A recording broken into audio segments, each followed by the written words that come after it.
예레미야 선지자는 남쪽 유다 왕국의 멸망을 눈으로 지켜본 선지자였고, 나라가 멸망당한 후에는 이집트로 끌려가서 거기서 생을 마감한 어느 선지자보다도 더 파란만장한 생을 살았던 선지자였습니다. 다른 것은 몰라도 나라가 멸망하는 것을 지켜봐야 했다면 현대를 사는 우리가 그의 마음을 이해할 수 있다고 감히 말조차 꺼낼 수 없는 그런 아픔을 직접 경험했을 것이 분명합니다. 구약 성경의 예언서 혹은 선지서는 이사야를 시작으로 해서 말라기까지 총 17개가 있습니다. 17개의 예언서 혹은 선지서 중에 정말 이상한 책 하나가 끼어 있는데 그것은 바로 예레미야 애가입니다. 다른 것들은 모두 선지자들의 이름만 기록되어 있거든요. 예를 들어서 이사야, 그건 이사야 선지자의 선지서죠. 예레미야, 에스겔, 다니엘, 호세아, 아모스, 요엘, 하박국, 말라기 등 선지자의 이름이 곧 선지서가 되었습니다. 그런데 예레미야 애가는 선지자의 이름이 들어있긴 하지만 조금 다릅니다. 굉장히 이상한 책 하나가 끼어 있는 것이죠. 그럼 예레미야 애가는 무엇인가? 이것이 바로 예레미야가 예루살렘 멸망, 유다의 멸망을 지켜보면서 주체할 수 없는 슬픔이 눈물이 되어서 그렇게 썼던 책이 바로 예레미야 애가 아닙니까? 그래서 애가입니다. 슬플 애자, 비탄할 애자의 노래 가짜. 그런 슬픔의 노래, 비탄한 노래, 그게 애가죠. 그러니까 예레미야 애가는 예레미야가 나라의 멸망을 보면서 슬픔과 비탄에 빠져서 눈물을 흘리면서 지은 노래, 이것이 예레미야 애가입니다. 예레미야가 애가를 불렀던 것은 당연해 보입니다. 나라가 멸망하는 것을 지켜봐야 했기 때문이죠. 그 괴로움을 말로 표현할 수 없습니다. 그래서 예레미야를 다른 말로 뭐라 그러냐면 눈물의 선지자라고 이야기합니다. 아모스를 대표적으로 정의의 선지자, 호세아를 대표적으로 사랑의 선지자라고 이야기하듯이 예레미야는 눈물의 선지자라고 이야기하는 것은 이것 때문입니다. 예레미야는 참 많이 울었습니다. 나라가 멸망할 때 참 많이 울었습니다. 정말 피를 토하는 심정으로 많이 울었습니다. 오늘 본문은 그런 맥락과 맞닿아 있습니다.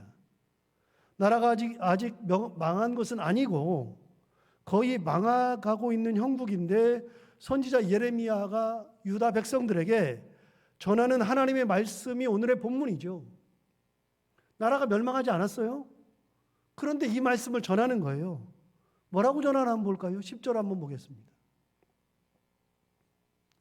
여호와께서 이와 같이 말씀하시니라. 바벨론에서 70년이 차면 내가 너희를 돌보고 나의 선한 말을 너희에게 성취하여 너희를 이곳으로 돌아오게 하리라. 예레미야가 전하면서 뭐라 그러냐면 여호와께서 이와 같이 말씀하셨다라고 이야기하는 것으로 봐서는 분명히 이거는 내 말이 아니라 하나님의 말씀 내가 받아서 전한 거다라고 하는 거죠. 하나님의 말씀을 전한 겁니다. 뭐라고 전했느냐? 바벨론에서 70년이 차면 내가 너희를 돌보고 나의 선한 말을 너희에게 성취하여 너희를 이곳으로 돌아오게 할 것이다 라고 이야기하고 있죠. 하나님께서 유다 백성들을 돌본다고 말씀하시는 겁니다. 내가 너희를 돌본다 분명히 얘기하죠. 하나님의 사랑과 돌봄 그리고 인도하심을 말씀하는 거죠. 당연하죠. 하나님이 어떤 분이신데요? 당연히 돌보시죠. 인도하시죠. 사랑하시죠. 그런데 이렇게 돌보는 조건이 있습니다. 내가 너희를 돌본다고 할 때에 뭐라 그러냐면 바벨론에서 70년이 차면이라고 되어 있습니다. 그럼 바벨론에서 70년이 지났을 때에 그때 비로소 너희를 돌본다는 의미가 되는 거죠. 여러분 다시요. 예레미야가 이 말을 할 때에는 나라가 멸망해서 바벨론의 포로로 끌려가서 바벨론 살이를 할 때 이 말씀을 하신 게 아니고요. 나라가 멸망도 하기 전이에요. 아직도 유다라는 나라가 있고요. 바벨론이라는 나라의 멸망을 나중에 당하지만 아직도 바벨론이라는 나라에 우리가 속국이 아니에요. 우리가 끌려가지 않았어요. 그런데 하나님 뭐라 그러시냐면 바벨론에서 70년이 차면 내가 너희를 돌본다고 이야기하죠. 비록 바벨론의 침공을 받아가지고서 멸망하지 않고서 1차 포로로 끌려갔어요. 많이 끌려갔어요. 사람들이 끌려갔어요. 1차 포로로 끌려갔지만 나라가 멸망한 건 아닙니다. 그런데 하나님은 뭐라고 말씀하시냐면 바벨론에서 70년이 차야 한다. 그 말씀을 하시는 거예요.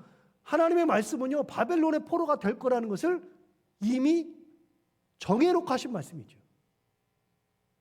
멸망도 안 했는데 정해놓고서 하신 말씀. 그리고 거기에서 70년이 차야만 한다는 말씀.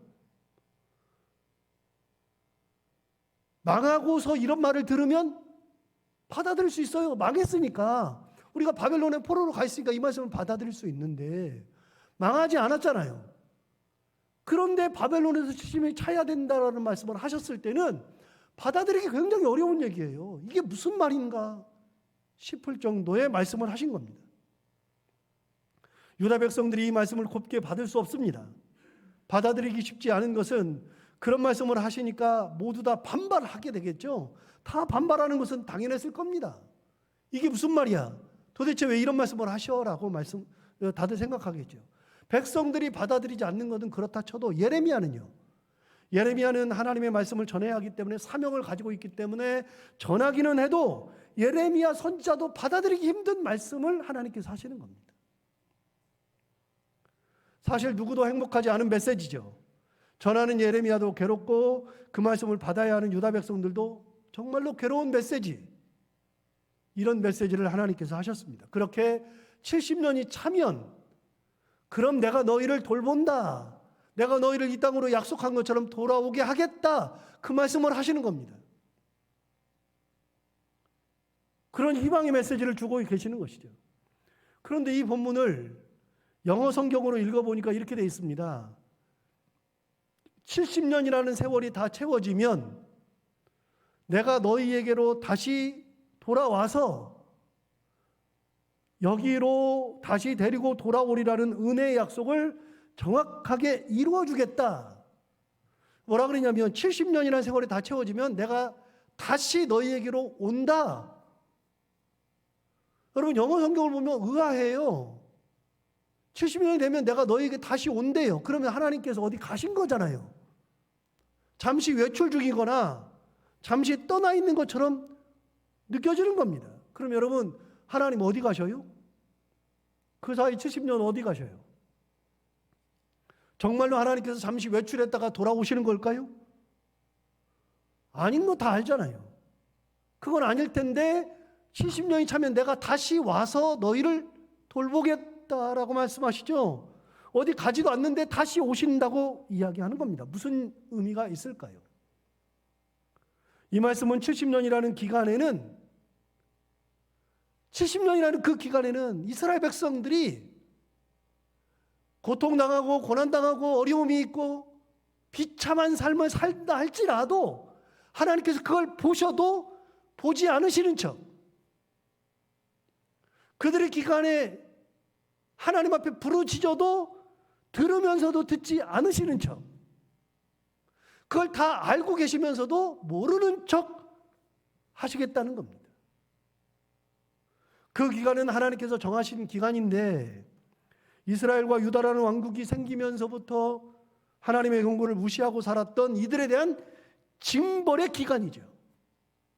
너희들이 나를 떠났고 내 말을 듣지 않은 것에 대한 징벌의 기간, 그걸 당해봐야 된다는 겁니다. 그럼 뭐 하나님이 뭐 세디스트예요? 네가 너도 한번 당해봐. 그래서 그래요? 여러분 징벌이라고 하는 기간, 그 기간을 잘 돌이켜보면 그 징벌의 기간은 은혜의 기간입니다. 왜요? 여러분 징벌이라고 하는 것은요, 나와 상관없는 사람한테는 징벌을 주지 않아요. 나와 관계 있는 사람들만 징벌을 하는 거예요. 만약에 문제가 있다 그러면 나랑 상관없는 사람한테 내가 뭐라고 얘기를 해요? 늦게 들어오든 사람을 죽이든 사기를 치든 아무런 상관없죠. 징벌은 내 자식한테만 하는 거예요. 내 자식한테만. 그걸 참는 거는 보이는데도 간섭 안 하고 참는 거, 고통당하는데도 마치 안 본 것처럼 참는 거는 남의 자식이면은 내가 그냥 참지 않아요. 남의 자식이면 내가 모른 척하고 가버리면 되죠. 뭐 지가 무슨 고통을 당하든 고난을 당하든 어려움이 있든 무슨 상관이 있어요. 내 자식이 고통당하고 고난당하고 어려움이 있는데 그걸 마치 내가 못 본 양 간섭하지 않고 참는 거는 내 자식이니까 그러는 거예요. 뭐 가르치려고. 하나님께서 정하신 징벌의 기간이지만 여러분 그 징벌의 기간은 뒤집으면 유다 백성들을 완벽하게 멸망시키려고 하는 것이 아니라 그 기간 동안 70년을 지내는 동안에 우리가 얼마나 잘못했는지, 하나님을 떠나는 것이 얼마나 잘못된 것인지, 하나님의 말씀을 듣지 않는 것이 얼마나 잘못된 것인지, 그래서 우리가 살아갈 때는 하나님의 말씀을 어떻게 들어야 하는 것인지를 깨닫는 기간, 하나님의 은혜 가운데 사는 것이 진짜 행복한 삶인지를 깨달아야 하는, 하나님께서 징벌을 주시는 것 같지만 유다 백성들은 그 가운데에서 하나님의 은혜를 깨닫고 말씀을 깨닫고 순종을 깨닫는 은혜의 기간으로 바뀌는 거예요. 여러분 70년 동안 하나님 모른 척 한대요. 내가 잠시 나갔다 온대요. 진짜 나갔다 오는 게 아니라 봐도 못 본 척, 들어도 못 들은 척, 알아도 모르는 척 하신다는 건데, 그거는요 그 사람들에게는 징벌처럼 느껴지는 거지만 하나님께서는 그들이 깨닫고 하나님 앞에 돌아와서 온전한 백성이 되게 하도록 하는 은혜의 기간이라는 거예요. 그것을 지켜보는 하나님의 마음은 어떠실까? 우리는 하나님에 대하여, 하나님의 마음에 대하여 애써 무관심하고 무감각한데 조금만 생각해 보면 하나님의 마음이 느껴지죠. 이것은 흡사 이스라엘 백성들이 430년 동안 애굽에 내려가서 종살이를 하던 때 하나님께서 침묵했던 것과 같습니다. 여러분 이스라엘 백성들이 애굽에 내려간 거, 그리고 430년 동안 종살이 한 거 하나님 모르시지 않거든요. 다 아시거든요. 그런데 여러분 놀랍게도 하나님이 그 430년 동안 어떤 역사도 안 하세요. 성경을 보면 이스라엘 백성들이 애굽에 내려간 것은 당시에 거대한 흉년이 있었고 먹을 것을 찾아서 내려가야만 했을 때 먼저 내려갔던 자기 형제 요셉이 애굽의 총리가 되었을 때 거기에서 자연스럽게 자리를 잡고 살았죠. 먹을 걸 해결했죠. 그런데 그곳에 내려가서 혹독한 종살이를 했습니다. 430년 동안. 하나님의 백성들이 430년씩이나 종살이하고 있는데 성경은 놀랍게도 이 부분에 대해서 이야기하지 않아요. 하나님은 어떤 액션도 취하지 않아요. 놀랍죠? 하나님 아무것도 안 하세요. 430년 동안. 그럼 정말 하나님은 430년 동안 이스라엘 백성들이 종살이할 때 딴 데 갔다 오셨느냐? 외출하셨느냐? 다시 430년 만에 돌아오셨느냐? 아니요. 하나님이 그들의 종살이를 모르는 게 아니에요. 그들이 살아가는 것을 전혀 알지 못하는 것이 아니에요. 그들의 고통을 듣지 않으신 것이 아니에요. 그런데 하나님께서 그 430년을 놔두시거든요. 왜요? 왜? 성경은 이야기가 없는데 제가 지난번 얼마 전에 이야기를 한번 한 적이 있어요. 굉장히 중요한 얘기예요. 성경은 이야기하지 않는데 성경을 통째로 쫙 보면 하나님께서 왜 침묵하셨는지가 나와요. 하나님께서 아브라함을 갈대아 우르에서 불러서 하란으로 인도하셨죠. 하란으로 인도한 다음에 75세가 되었을 때 하나님께서 그를 가나안 땅으로 불러내리셨습니다. 그게 창세기 12장 나오죠. 하란 땅에서 가나안 땅으로 불러내리실 때 하나님께서 그에게 약속하신 게 두 가지가 있습니다. 첫 번째는 이 땅을, 가나안 이 땅을 너에게 주겠다는 것이고, 두 번째는 너희에게 자손을 줄 건데 하늘의 별과 같이 많은 자손, 민족을 이룰 만한 자손을 주겠다고 약속하셨습니다. 그런데 아브라함이 가나안에 와서 남은 생을 살면서 그가 낳은 아들은 겨우 이삭 하나였습니다. 딸랑 이삭 하나. 여러분, 겨우 이삭 하나를 낳았습니다. 여러분, 많은 자손을 준다 그랬는데, 그런데 결국은 자기가 죽으면서 남겨놓은 자기 자식은 이삭 한 명이었습니다. 여러분, 자기 죽고 이 아들 왔으니까 그냥 본전이죠. 자손 준다는 것은 어디 갔습니까? 여러분, 아브라함은 그 약속만 받았지 실제로 많은 자손을 보지 못했습니다. 가나안 땅은요, 가나안 땅을 얻기는 멀어도요, 여기저기 피해서 도망다니고 돌아다니고 그랬을 뿐이죠. 이삭도 마찬가지였습니다. 이삭도 결혼을 40살에 했고요. 성경을 보면 40살에 결혼했는데 20년 만에 아들을 낳았다고 되어 있습니다. 그러니까 몇 살에 아들 낳아요? 60살에 아들 낳았습니다. 60이 되어서 아들을 낳았을 때 그가 낳은 아들은 겨우 쌍둥이였습니다. 에서와 야곱. 그런데 이 쌍둥이 아들들이 서로 앙숙이 되어서 서로 못 잡아먹어서 안달이어가지고 평생을 으르렁거리며 싸웠습니다. 동생이 형을 속여서 장자권 빼앗고 동생의 속은 형이 그 동생 죽이겠다고 하고 결국은 동생은 할아버지 아브라함이 있었던 하란이라는 곳에 가서 외삼촌 라반의 집에서 20년 동안 머슴살이 했습니다. 야곱이 도망갈 때 베델에 이르렀습니다. 형을 피해서 도망가는 사흘길을 가서 베델에 이르렀을 때 그때는 거의 밥도 먹지 못하고 잠도 자지 못한 상태에서 도망가다가 지쳐 쓰러져서 잠을 자게 되었습니다. 돌베개를 하고서 잠을 자고 있을 때에 하나님께서 나타나셨죠. 꿈에 사닥다리 위에서 천사들이 오르락내리락하고 저 사닥다리 끝에 위에 하나님이 계셨는데 그 하나님이 사닥다리 위에 나타나셔서 잠자고 있는 야곱에게 3가지 약속을 하셨습니다. 첫 번째, 너에게 자손을 많이 주겠다. 두 번째, 네가 다시 이 땅으로 돌아온다. 네가 이 땅을 다시 취하게 될 것이다. 세 번째, 네가 어디를 가든지 내가 너와 함께 할 것이다 라고 하는 약속을 주었습니다. 첫 번째와 두 번째 약속은 누구랑 똑같아요? 할아버지 야곱에게 주셨던 약속과 똑같습니다. 그런데 여러분, 20년이 되어서 그가 돌아올 때 그에게는 12아들이 있었습니다. 여러분, 12아들이니까 참 많이도 낳았지만 12아들이 많은 자손이 안 돼요. 민족을 이룰 만큼의 자손이 되지 않아요. 돌아와서도요, 그 땅을, 가나안 땅을 받지 못했습니다. 아브라함이 그랬던 것처럼 야곱 역시도 약속만 받았을 뿐 그 약속이 실행되지는 못했습니다. 여러분, 그래서 하나님께서 이스라엘 백성들을 애굽으로 인도하신 거죠. 역사의 물줄기를 보십시오. 성경의 물줄기를 보십시오. 여러분, 그들이 내려가서 거기 정착하고 살았을 때에 애굽에는 먹을 것이 풍부했고 종살이를 하다 보니까 자식을 많이 낳는 것을 주인들이 좋아해서 점점 많이 나게 되는 거죠. 가나안 땅은 척박한 땅입니다. 그들이 받기로 했던 가나안 땅은 척박합니다.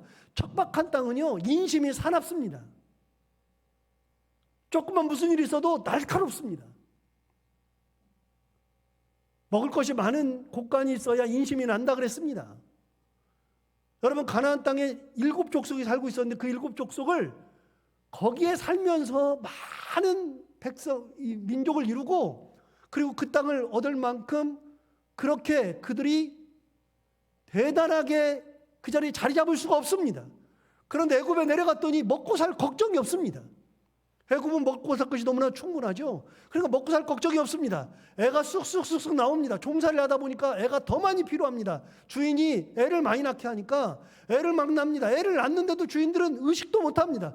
그렇게 430년이 지나서 보니 하나님께서 약 500년 전에 약속하셨던 너희에게 자손을 많이 주겠다고 했던 그 약속이 이루어지는 기간이 430년이에요. 종살이하면서 힘들게 살아가고 있는 그들을 하나님 모른 척하지 않았습니다.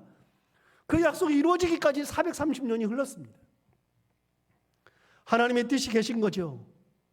그리고 여러분, 이제는 땅이 필요하잖아요. 아브라함에게 약속했던 땅이 필요한데 그 땅은 가나안 땅이니까 결국 어떻게 해요? 애굽에 살지 않고 출애굽해가지고서 와서 가나안 땅을 정복해야 되죠. 가나안 땅을 정복하는 얘기가 여호수아라는 책에 나오지 않습니까? 출애굽해가지고 가나안 정복 이야기. 가만히 보십시오. 430년의 시간이 흘렀고 아브라함부터 시작해서는 약 500년이 흘렀고 가나안 정복이 끝날 때까지 약 600년이 흘러가는데 그 기간 동안에 하나님은 침묵하십니다. 알아도 모르는 척, 몰라도 아는 척. 하나님의 뜻이 역사하지 않으시니까 하나님은 안 계시다고 생각하기 쉬운데, 하나님은 어디 잠시 갔다고 생각하기 쉬운데, 하나님은 어디 잠시 가신 것이 아니라 그 하나님은 침묵하고 계시면서 하나님의 뜻을 이루시죠. 그래서 여러분 430년이 다 찼을 때 모세가 일어나 지도자로 부르심을 받고 드디어 이스라엘 백성들이 출애굽할 때가 되었습니다. 하나님께서 어떻게 하시는가? 여러분 출애굽기 2장 23절부터 25절까지를 보면 이렇게 기록되어 있습니다. 출애굽 이전 얘기입니다. 모세가 지도자로 서기 이전 얘기입니다.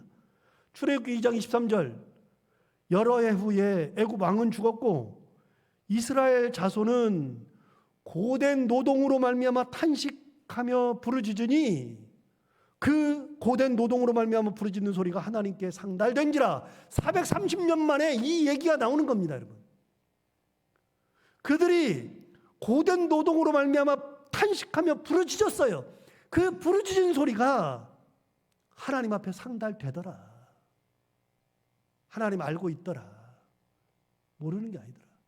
24절은 이렇게 되어 있습니다. 하나님이 그들의 고통 소리를 들으시고 하나님이 아브라함과 이삭과 야곱에게 세운 그의 언약을 기억하셨다. 여러분 이 말이 정확하게 무슨 뜻인지 느껴지시죠?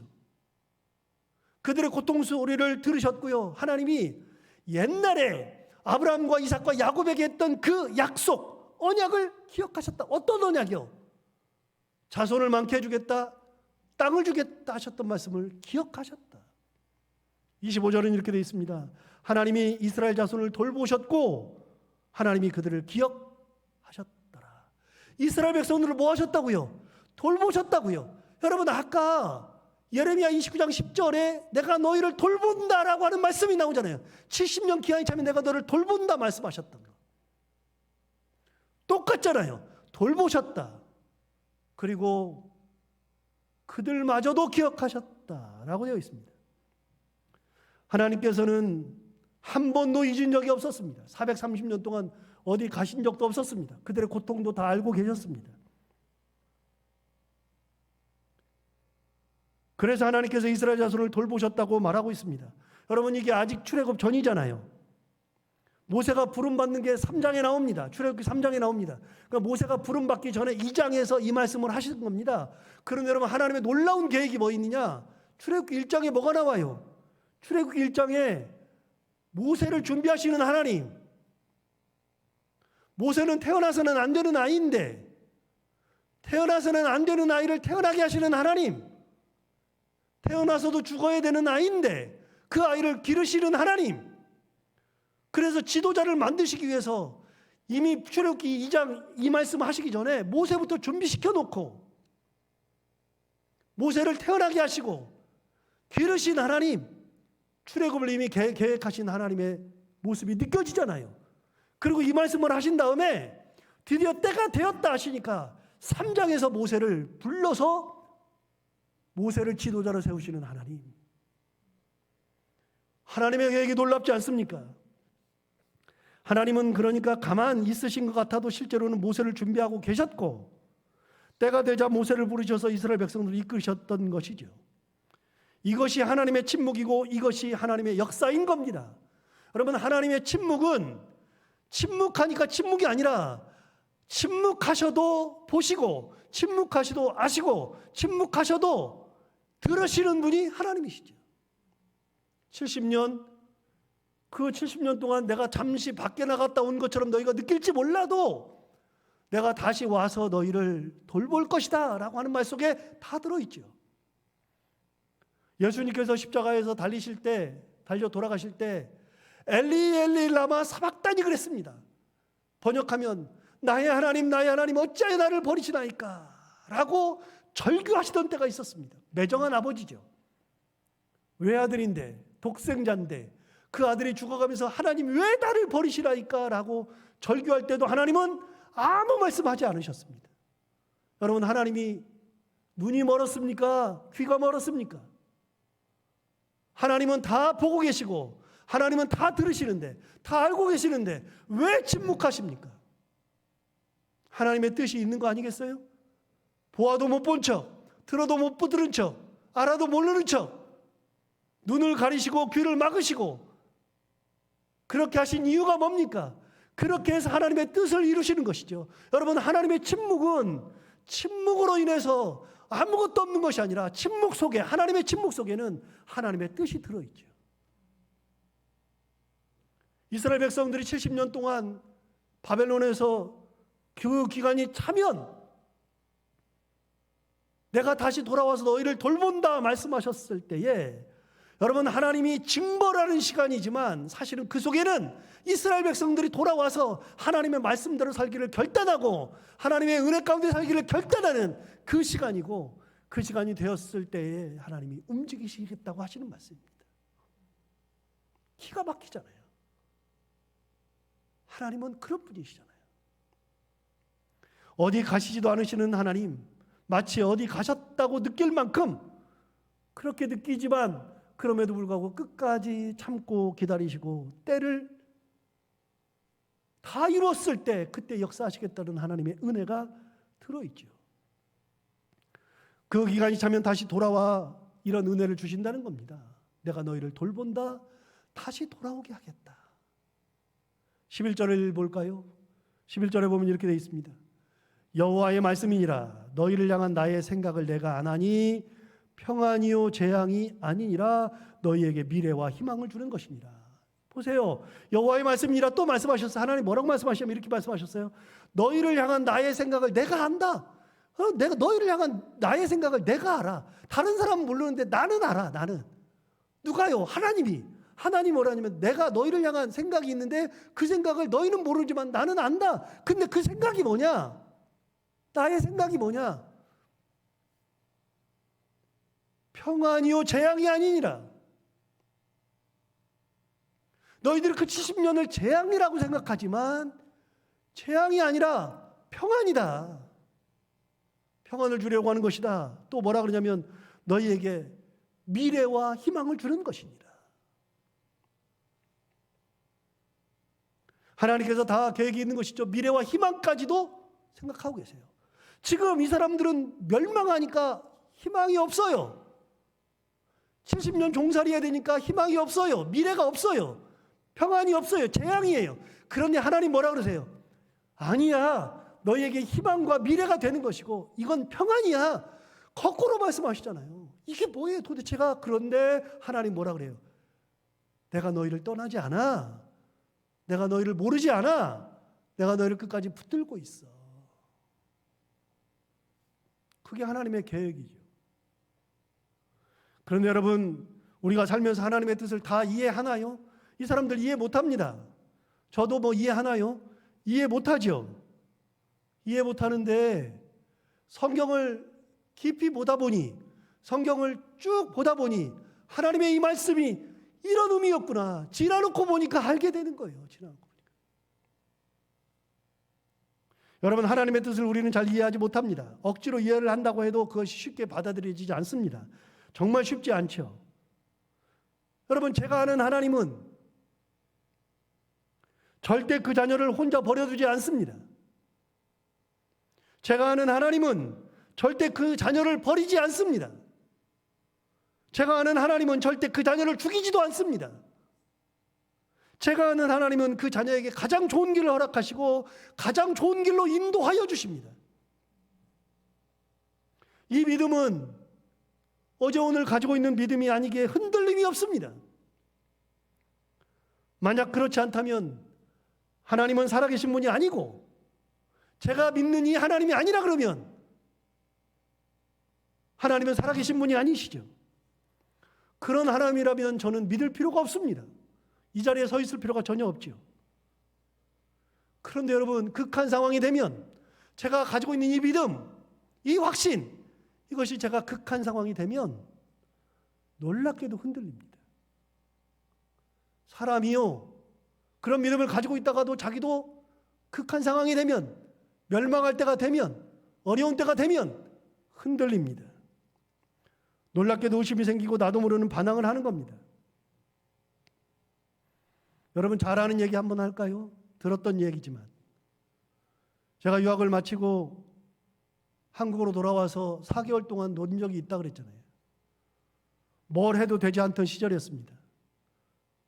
사실 그때가 제 인생에 아주 큰 전환점이 되었었죠. 왜냐하면 그 당시에 제가 40일 동안 아침 금식을 2번 했고, 그 기간에 새벽 기도에 나가서 간절히 기도하고, 그러던 중에 폐렴이 생겨서 기도하다가 피를 토하기도 했었습니다. 그런 기간을 지나면서 나는 아무것도 아니구나라는 것을 뼈저리게 느끼고 다 내려놓게 되고 하나님의 역사를 경험하게 되었습니다. 그러면서 제가 영락교회를 가게 되고 하나님께서 살아계시고 역사하신다는 것을 경험하고, 그런 경험을 하면서 진짜 하나님 살아계시구나 확신하게 되면서, 설교할 때나 권면할 때 하나님은 살아계시고 역사하신다는 것을 강한 확신을 가지고 나눌 수 있는 거, 그렇기 때문에 저한테는 그 기간이 제 인생의 큰 전환점이 되고 귀한 기간이 되었다고 저는 생각합니다. 그런데 정작 그 기간은 너무나도 힘들었습니다. 여러분, 제 믿음이 송두리째 흔들리기도 했었습니다.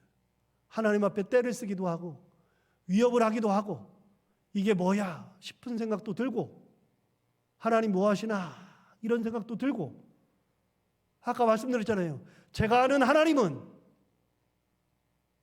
사랑하는 그 자녀를 버리지 않습니다. 죽이지 않습니다. 혼자 두지 않습니다. 하나님께서는 그 자녀가 가는 길을 가장 좋은 길로 인도하십니다 라고 고백했는데 그게 송두리째 무너지더라고요.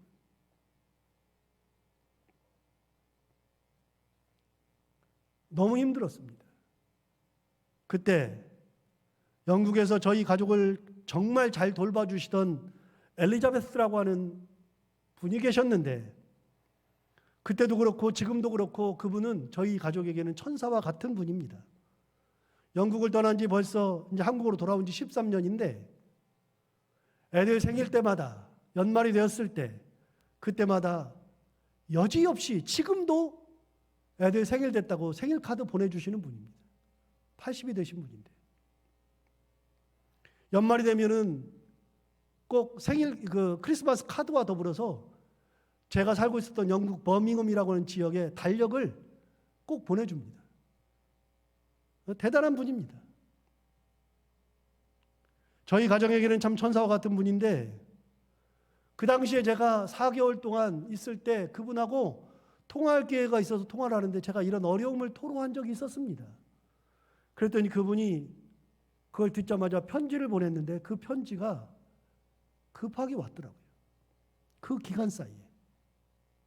그분의 편지는 항상 이렇게 되어 있습니다. 전체적으로 인사를 한 다음에 저한테 3-4줄, 제 아내에게 3-4줄, 큰아이에게 3-4줄, 작은아이에게 3-4줄, 그리고 마지막 인사. 그렇게 하고 싶은 얘기를 사람마다 다 이렇게 해서 보냅니다. 그때 온 편지, 그 내용 중에 제가 이런 임지에 대해서 어려움을 토로했더니 그분이 제게 3-4줄 중에 성경 말씀을 써서 보냈는데 그 성경 말씀 중에 한 말씀이 11절입니다. 오늘 말씀입니다.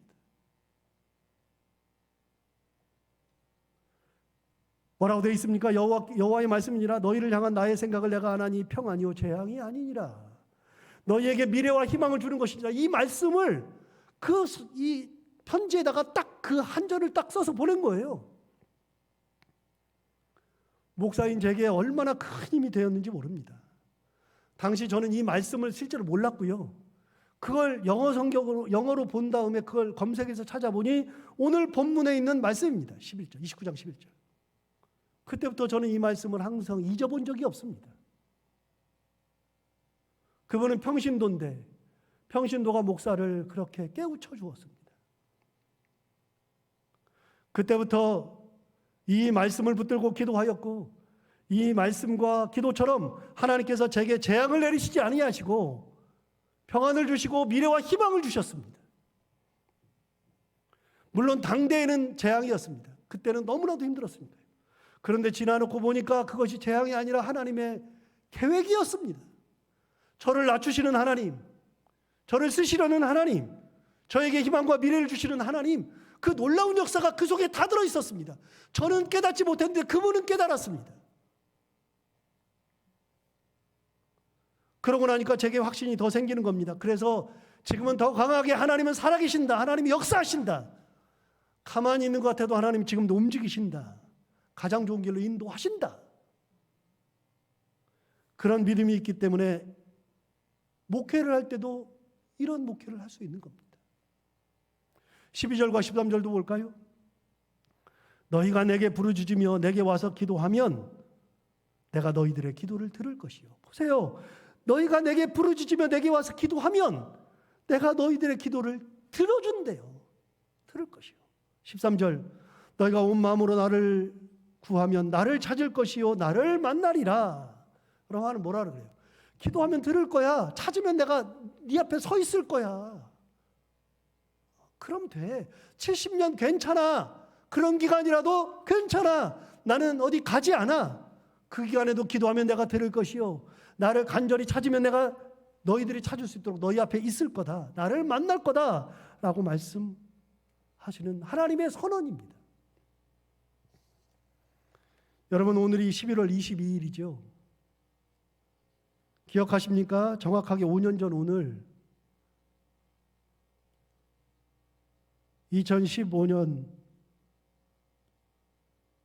11월 22일이 제가 이 자리에 서서 첫 번째 담임 목사로 설교하던 날입니다.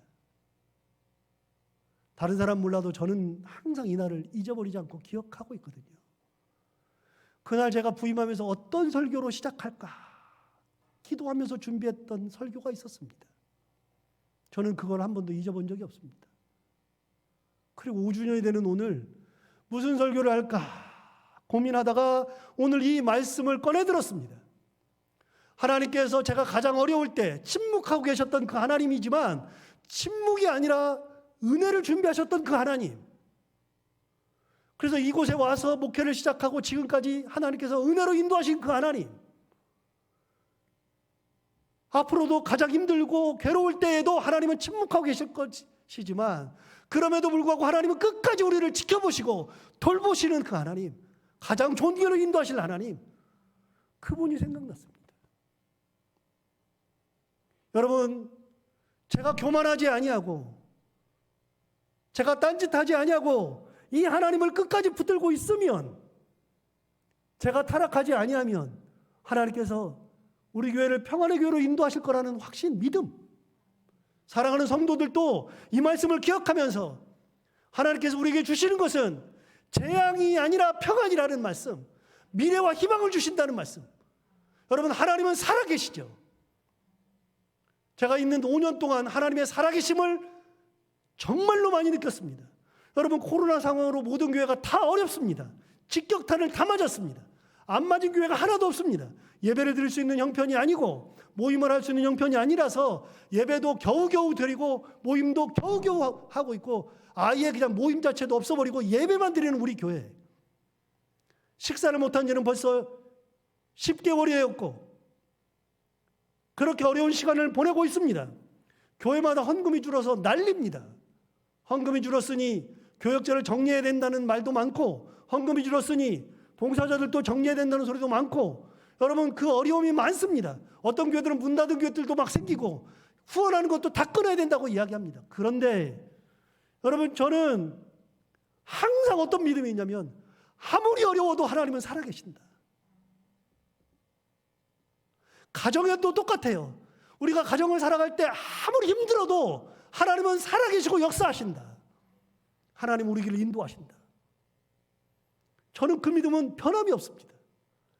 저는 안 해도 하나님은 역사하신다. 제가 안 해야 역사하신다. 그 믿음이 있습니다. 제가 전면에 서지 않고 하나님의 말씀만 제대로 전하면 하나님께서 역사하신다. 여러분, 그 믿음대로 우리 교회는 하나님의 은혜 가운데 갈 거고, 여러분의 가정도 그런 믿음으로 가면 됩니다. 하나만 기억하십시오. 하나님께서 계실 때 하나님의 은혜는 재앙이 아니라 평안입니다. 힘들어도 재앙처럼 느껴져도 하나님이 살아 역사하시면 재앙이 아니라 평안이고, 미래와 희망을 주시는 분이 하나님이시다. 너희들이 내게 기도하면 내가 들을 것이요, 너희들이 간절히 나를 구하면 나를 찾으리라, 내가 너를 만나리라 말씀하시죠. 뭘 보겠습니까? 목사가 부임한 지 5주년 되었는데 뭘 보고 목회하겠습니까? 이 하나님 보고 목회하고, 성도들은 어떻게 살아갑니까?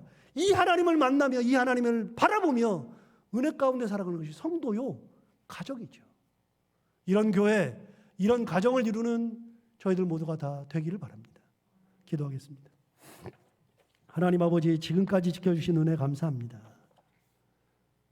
이스라엘 백성들은 얼마나 허망했을까? 이게 무슨 말이야? 그런데 알고 보니 하나님의 생각이 다 의미가 있었습니다.